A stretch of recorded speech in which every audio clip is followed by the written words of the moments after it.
YouTube channel ને હું છું આપનો બલ્લુ બોડીગાર્ડ। તો આજે સરસ મજાના એક પ્રોગ્રામમાં જવાનું છે, તેના ભાગરૂપે અમારા પરમ મિત્ર છેક જુનાગઢથી કેશોદની બાજુમાં આવેલું જુનાગઢ ગઢ ગિરનાર અને ગિરનારથી આવેલા એવા મગરવાડા ગામથી પ્રતાપદાન ગઢવી અને તેમની સમગ્ર ટીમ તો આજે સરસ મજા આવે છે, તેમને મળવા જઈશું અને આખે વિડીયો છે બધી જોવાનું બિલકુલ ના ભૂલતા। તો ચલો આપણે એમને પાટણમાં વધાર્યા છે, તો પહેલાં પાટણ અને પછી એમને મળીએ। જય માતાજી। એટલે કે ગિરનારથી વધાર્યા છે આખો એમનો સ્ટાફ સાથે અને આ એમના પરમ મિત્ર અમારા સ્વરૂચિ ભોજન લઈ લીધું છે અહીંયા જય અંબે કાઠીવાડીમાં આવી ગયા છે પાટણની ધરા ઉપર સરસ મજાનું જે આખા વિશ્વની અંદર પ્રખ્યાત છે રાણકી વાવ અને અમારા પરમ મિત્ર કહેવાય ને કે એમના વિશે શબ્દ ના હોય, કારણ કે કવિરાજ એટલે કવિરાજ વિશે તો આપણે શું કહી શકીએ એવા મારા પરમ મિત્ર તમે જોઈ શકો છો પ્રતાપદાન ગઢવી, સાગરભાઈ છે, રાજનભાઈ છે અને ફરી નામ ભૂલી ગયો કેવલભાઈ છે અને અમારા પરમ મિત્ર સંતાઈ જાય છે। ચલો એમને બતાવશો નહીં પણ તો થોડું બતાવી દઈએ। તો હવે આપણે જઈશું રાણકીની વાવ જોવા અને તમને ત્યાંનો પણ નજારો બતાવું, તો છે બધી બનાવી રહેજો।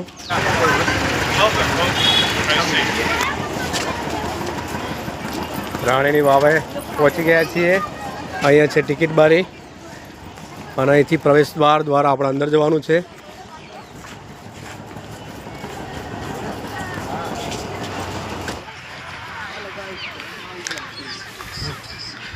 સન્ડે એટલે રવિવારનો દિવસ અહીંયા તમામ પબ્લિક રાણીની વાવ જોવા માટે આવેલી છે અને હું અને મારા મિત્રો પણ આવી ચૂક્યા છીએ।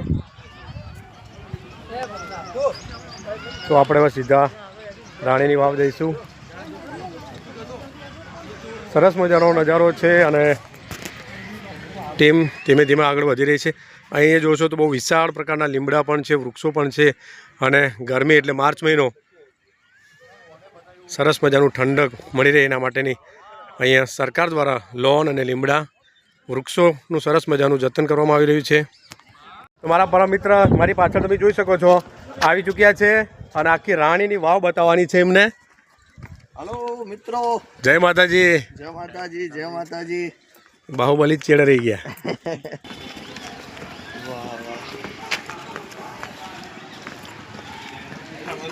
કારીગીરી અને કામગીરી જે તે સમયે બનાવ્યું છે ખરેખર આહલાદક અને અદ્ભુત।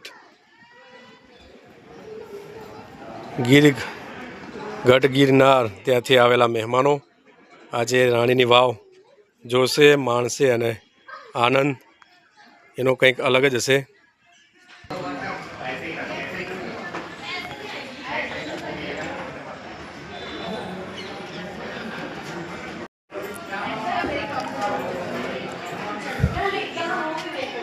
અદ્ભુત કારીગરી અને જેટલા બી વખાણ કરીએ તેટલા ઓછા।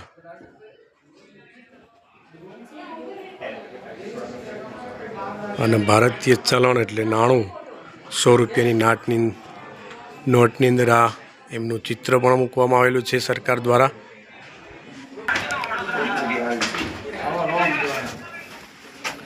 આજે તો ખુદ ગિરનાર વધાર્યો છે અહીંયા જય ગિરનારી।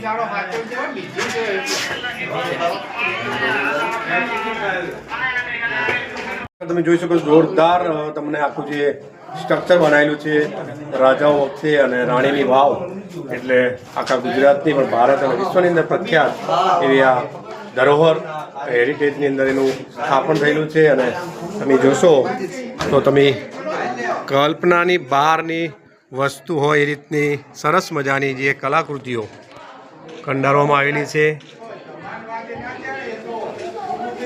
આ પણ બે ઘડી વિચાર આવે કે એ વખતે આ માણસો, આ કારીગરો એ વખતે એન્જિનિયરો નહોતા, તેમ છતાં ખરેખર અદ્ભુત અને આહલાદક।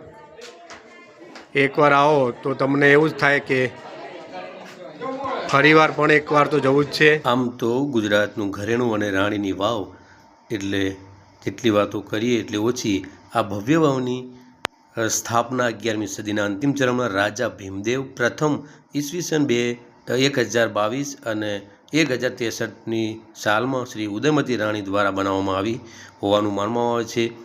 ભીમદેવ પ્રથમ અણહિલવાડ પાટણના સોલંકી વંશના સંસ્થાપક એટલે કે મૂળ રાજના વંશજ હતા. પૂર્વ પશ્ચિમ દિશામાં નિર્માણ કરેલી આ વાવનો કૂવો પશ્ચિમ છેડા પર આવેલો છે. વાવની લંબાઈની વાત કરું છું 64 મીટર, પહોળાઈ 20 મીટર અને ઊંડાઈ 27 મીટર છે. વાવમાં સ્તંભોવાળો બહુમાળી મંડપ કૂવો અને તે સિવાય પાણી જમા કરવા માટે મોટો કુંડ કૂવો છે. વાવની બાંધકામ શૈલીની વિશેષતા અને ભવ્યતા તેની સુંદરતા કોતરણી દેખાઈ આવે છે. તેની દિવાલો મહિષાસુર મંદિરની પાર્વતી અને શૈવ મૂર્તિઓ, વિવિધ મુદ્રાઓમાં ભગવાન વિષ્ણુની મૂર્તિઓ, ભૈરવ, ગણેશ, સૂર્ય, કુબેર, લક્ષ્મીનારાયણ, અષ્ટદીપ કલા તથા બીજી અન્ય મૂર્તિઓની સુશોભિત અપ્સરા, નાગકન્યા, તપસ્વીની વગેરેની પણ અલગ અલગ મુદ્રાઓમાં કોતરાયેલી છે. સ્વતંત્ર પ્રાપ્ત થયા પછી ભારતીય પુરાતત્વ સર્વેક્ષણ વિભાગના હસ્તક રાણીની વાવને રાષ્ટ્રીય મહત્વનું રક્ષિત સ્મારક જાહેર કરવામાં આવ્યું છે. તેમજ ઈસવીસન 2014માં તેની વિધિ એટલે કે વિશ્વ વિરાસત સામેલ કરવામાં આવેલું છે. સદીઓ સુધી આ વાવ જમીનમાં દટાયેલી હતી. કાળાંતરે સરસ્વતી નદીમાં આવેલા પૂરને તેમજ વાવ તરફથી ઉપેક્ષિત વલણને કારણે તેને ઘણું નુકસાન થયું. 20મી સદીના છઠ્ઠા દશક સુધી કોઈ પણ અલંકારી વિલક્ષણ વાસ્તુ રચનાની ભરપૂર વાવ. પાટણમાં આવો તો આ વાવની અંદર તમે વામન ભગવાન પણ જોઈ શકો છો. જો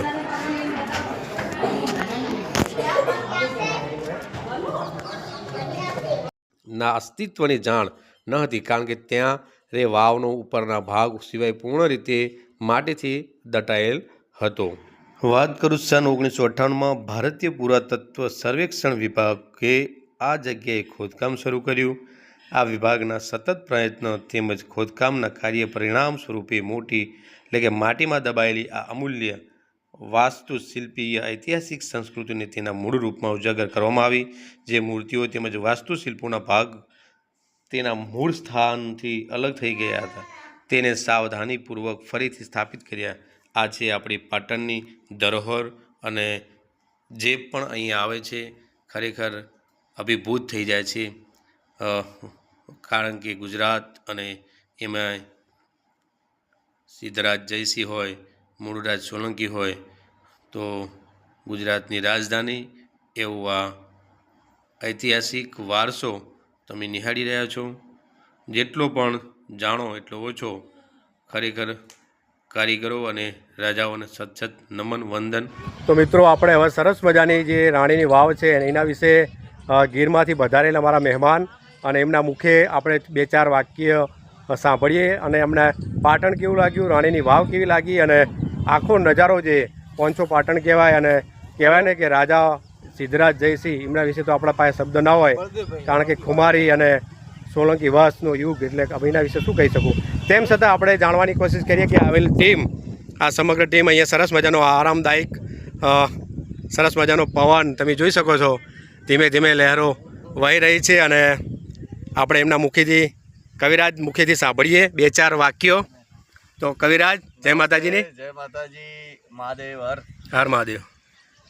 પાટણની પવિત્ર ભૂમિ, ખમીરવંતી ભૂમિ અને એ ભૂમિની માલિપા આજે આવ્યો. ખૂબ રાજીપો છે મારો. અહીંયા રાણીકી વાવના દર્શન કર્યા. સતી રાણેક દેવીના તો ઠેઠ જુનાગઢથી લઈ અને પાટણ સુધી એમના સતીત્વના પરચાની વાતો આપણે કહીએ તો જેટલી કહીએ એટલી ઓછી. તરવરિયા તોખાર, તમારું હૈયુંનું ફાટ્યું હંસલા, મરતા રાખ હેંગાર મારે ગામતરા ગુજરાતના. એ તરવરિયા તોખાર જે રાણેક દેવી સતીએ ખાલી તરવરિયા તોખારી એ ઘોડલાઓને કીધું તો એ ઘોડલાઓ પણ ન્યાન્યા સ્થિર થઈ ગયા અને એના પ્રાણ નીકળી ગયા.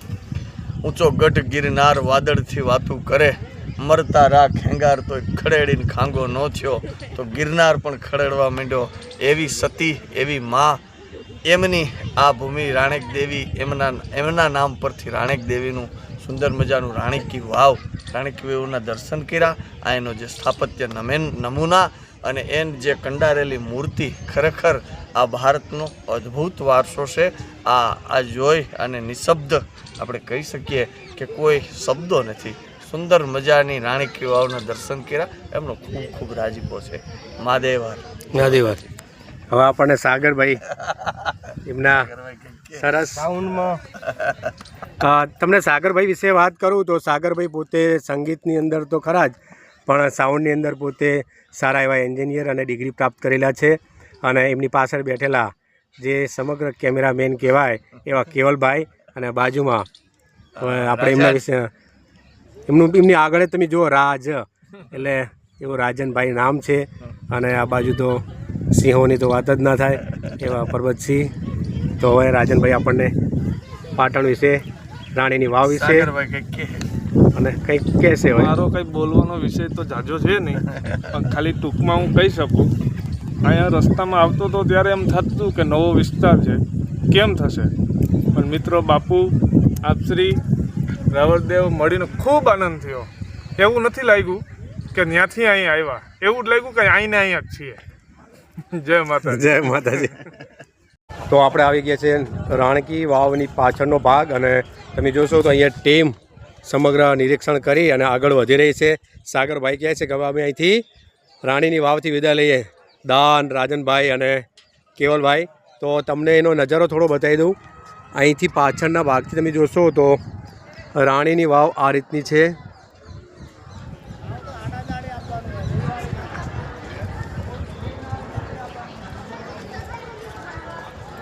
જોરદાર અને અદ્ભુત કલા સ્થાપત્ય, હેરિટેજની અંદર નામ અને વારસાગત એવો ઇતિહાસ ઉજળો ભારતનો. અને મેં પાટણ એટલે પાટણની ધરતી, એટલે આપણે જોઈએ, આપણે પાટણની ધરતી જોઈએ તો બહુ ઉજળો ઇતિહાસ છે. અને જેટલા બી એના વખાણ કરીએ એટલા ઓછા, કારણ કે સિદ્ધરાજ જયસિંહનું પાટણ. અને પાટણ વિશે તો શું કહીએ કે પહેલાંના સમયમાં જે પાટણ એટલે ગુજરાતની રાજધાની, એવું અમારું આ પાટણ. તો હવે અમે અહીંથી સરસ મજાનું ફરી લીધું છે, રાણીની વાવ જોઈ લીધી છે. અહીંયા તમે જોશો થોડા થોડા સ્થાપત્યો પણ છે, અને ટીમ આગળ વધી રહી છે. મળીએ. તો મિત્રો અમારી ટીમ આખી ગિરનારથી આવેલ છે, અને સરસ મજાની રાણકી વાવ જોઈ અને સરસ મજાના ઠંડા ઠંડા વાતાવરણ, એટલે કે હોટલમાં રોકાય છે, તમે જોઈ શકો છો. અને આ છે અમારા આખી ટીમના લાડકવાયા રાજનભાઈ અને સાગરભાઈ અને કેવલભાઈ. તો ગયા, કારણ કે ટીમને આખી મેનેજમેન્ટ કરવાની છે. અહીં તમે જોઈ શકો છો આખી ટીમ આરામ પર છે, અને લગભગ અહીંથી જ હવે ટૂંક સમયમાં નીકળશું. મળીએ સીધા પ્રોગ્રામના સ્ટેજ ઉપર. અને ખાસ એવા વાતાવરણ યાદ કરીને ગાવું હોય ત્યારે હો હે દ્વારિકાનો નાથ મારો આચરણ છોડ છે, એણે મને માયા લગાડી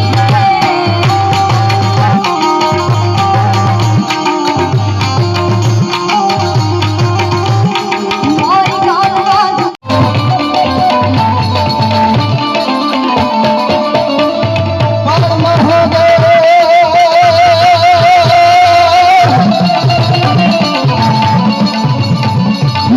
गण भूत भयंकर भूतनाथ भयंकर अंदर આ ચારણી સાહિત્યના છંદો છે. દરેકે દરેક પ્રગણાની પોતાની પરંપરા હોય છે. દરેકે દરેક પ્રગણાની પોતપોતાની પરંપરા હોય છે. આ ઉત્તર ગુજરાતની માલિપા આવો તો એની પરંપરા, એની બહુ ઉજળી પરંપરા છે. આજે પણ તમે જોવો રાણીકી વાવ, મોઢેરાનું સૂર્ય મંદિર અને રાજા જયસિંહની તો એ સુવર્ણ જેને સરકાર કહેવાય, સોનાની સરકાર, એવા સ્થાપત્ય નમેના આજે અમે દર્શન કર્યા કે કલ્પના કરી ન શકાય. આજના આર્કિટેક્ટો જેની કલાકૃતિ જોઈ અને અચરજ પામી જાય અને એની બુદ્ધિ વિરામ પામી જાય, એવું તે સમયની મારી પાસે એ બાંધકામ. એટલે દરેકે દરેક પોતાનો એક પરંપરાની વાતો ઉજવી. એટલે એ આ ચારણી સાહિત્ય છે, અને આ અમારું પોતિકું સાહિત્ય છે. ભલે સમજાય નહીં પણ મજા આવે એવું કોઈ સાહિત્ય હોય તો ચારણી સાહિત્ય છે. સમજાય નહીં ઈ છતાંય મજા આવે એવું કોઈ સાહિત્ય હોય તો આ ચારણી સાહિત્ય. એ માં ભગવતી પંજુડી માના સાનિધ્યની માલિકા બેઠા છે, જ્યાં મૃતવ્યોમ મંગલા રૂપ થલા રમણતી, જેના એક દર્શન માટે દારિદ્ર્યના ભૂકા કાઢી નાખે એવી માં ભગવતી પંજુડીના સાનિધ્યમાં હું તમે બેઠા છીએ. જી ગાવા ગાવા એક પારણું હોય અને પારણાની માલિપા એ નાનકડું બાળક છે એ પારણાની માલિપા પોટ્યું હોય અને આભની માલિપા વાદળા છે ચડ્યા અંહાડી વાદળા કાળા ધોવડા ગમર સોબે દસો હતો રાધી માથે ઉચેરા દરાર એ સોમ બાળક ધારણ કરી અને વીજળીયું નાટારામ મંડી જાય કરવા તો એ નાના બાળક પારણાની માલિપા પોઢ્યા હોય ને એ બીવા મંડે થડકવા મંડે શું કામે એને વીજળીની બીક લાગે છે એ વીજળીની બીક લાગે અને ઓચિંતાની ઈ બાળકની રાડ ફાટી જાય ત્યારે નેહડામાંથી આવી અને એની ધૂળ ભરેલી માં છે ને ઈ બાળકના પારણાની માથે એનું ઓઢણું ઓઢાડી દે એ ઓઢણું ઓઢાડી દે હવે વરસાદ થતો હોય આ આપની માલિપા ગાજતો હોય વીજળી થતી હોય પણ પછી વીજળીની બીક હોય ગઈ હોય શું કામે એ બાળક પારણામાંથી વીજળી સામે કહેતું હોય કે તારા બાપની તાકાત નથી મારી માથે પડી હે કે મારી માથે મારી માનું ઓઢણું છે મૃત્યુ મંગલા રૂપ દલતલા એમ આ મડાણા ગઢ છે આના માનવ્યું ખૂબ ભાગશાળી છે કે પંજુડી માનું ઓઢણું તમને રૂડું મળ્યું છે સાહેબ દારિદ્ર્યના ભૂકા કાઢી નાખે કવિ રાજપાલ હશે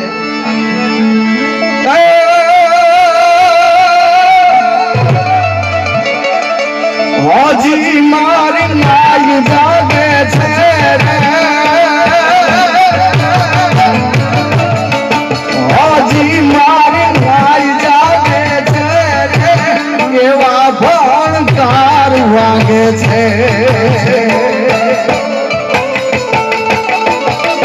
હાજી મોડી નાય જાગે છે રે એવા ભણકાર વાગે છે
તો હેલો મિત્રો, આપણે સરસ મજાનો પ્રોગ્રામ પૂર્ણ કરી અને ઘેર પહોંચ્યા છીએ. તમે જોઈ શકો છો સવારના 3:44 થઈ છે તો અત્યારે આવ્યા છીએ. તો